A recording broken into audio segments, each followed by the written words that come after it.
اعوذ باللہ من الشیطان الرجیم، بسم اللہ الرحمن الرحیم۔ شروع اللہ کے نام سے جو بڑا مہربان نہایت رحم والا ہے۔ یہ سورہ بقرہ مدنی ہے اور اس میں 286 آیات اور 40 رکوع ہیں۔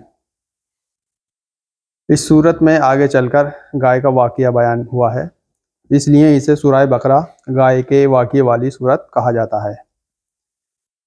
حدیث میں اس کی ایک خاص فضیلت یہ بھی بیان کی گئی ہے کہ جس گھر میں یہ پڑھی جائے اس گھر سے شیطان بھاگ جاتا ہے۔ فرمایا تجعلوا بیوتکم مقابر ان الشیطان ینفر من البیت الذی تقرأ فیہ۔ سورہ بقرہ صحیح مسلم حدیث نمبر 212 اور 780۔ نزول کے اعتبار سے یہ مدنی دور کی ابتدائی صورتوں میں سے ہے، ابتدائی مطلب شروعاتی، مدینے میں جانے کے بعد، ہجرت کے بعد۔ البتہ اس کی بعض آیات حجت الوداع کے موقع پر نازل ہوئی ہیں۔ بعض علماء کے نزدیک اس میں 1000 خبر، 1000 احکام اور 1000 منہیات ہیں۔ منہیات، ابن کثیر، منہیات کا مطلب حرام اور ممنوع چیزیں ہیں۔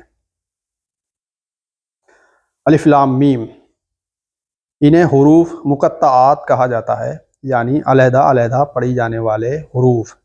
ان کے معنی کے بارے میں کوئی مستند روایت نہیں ہے، لہٰذا یہ متشابہات میں سے ہے۔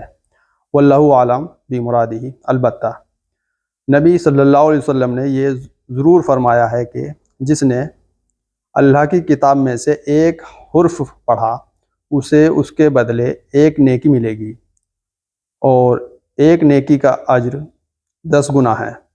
میں نہیں کہتا کہ الف لام میم ایک حرف ہے، بلکہ الف ایک حرف، لام ایک حرف اور میم ایک حرف ہے۔ جامعہ ترمذی حدیث نمبر 2910۔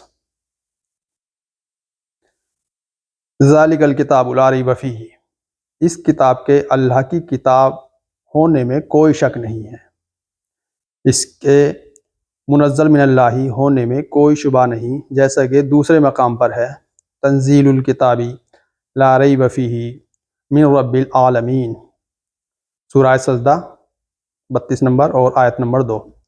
بعض علماء نے کہا ہے کہ یہ خبر بامانی نہیں ہے، ای لا ترتابوا فیہ، اس میں شک نہ کرو۔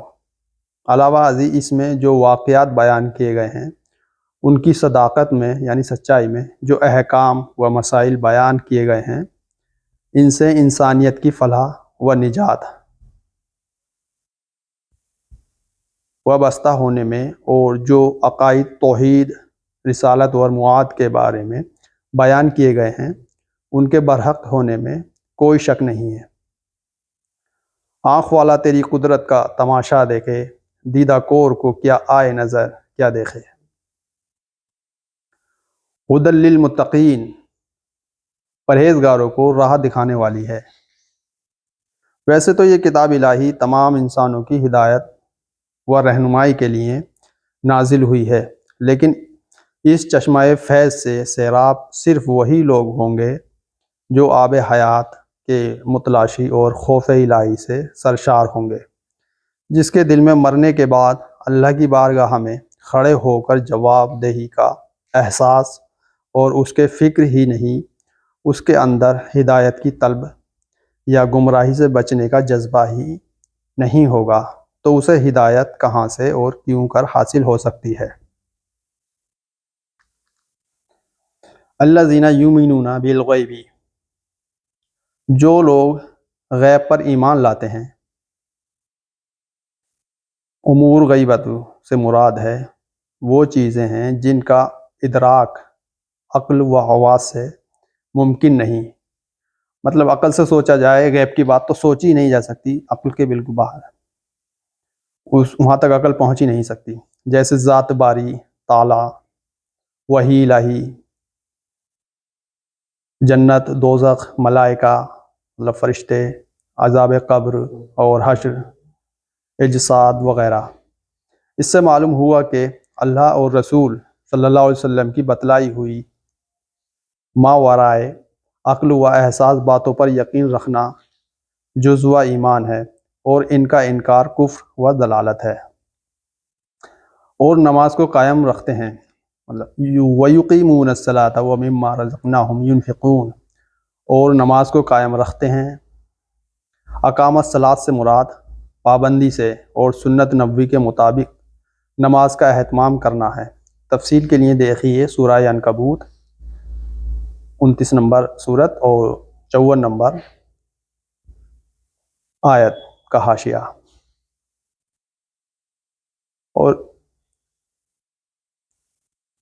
اور ہمارے دیے ہوئے مال میں سے خرچ کرتے ہیں۔ انفاق کا لفظ عام ہے جو صدقات واجبہ اور نافلہ دونوں کو شامل ہے۔ اہل ایمان حسب استطاعت دونوں میں کوتاہی نہیں کرتے۔ ماں باپ اور اہل و عیال پر صحیح طریقے سے خرچ کرنا بھی اس میں داخل ہے اور باعث اجر و ثواب ہے۔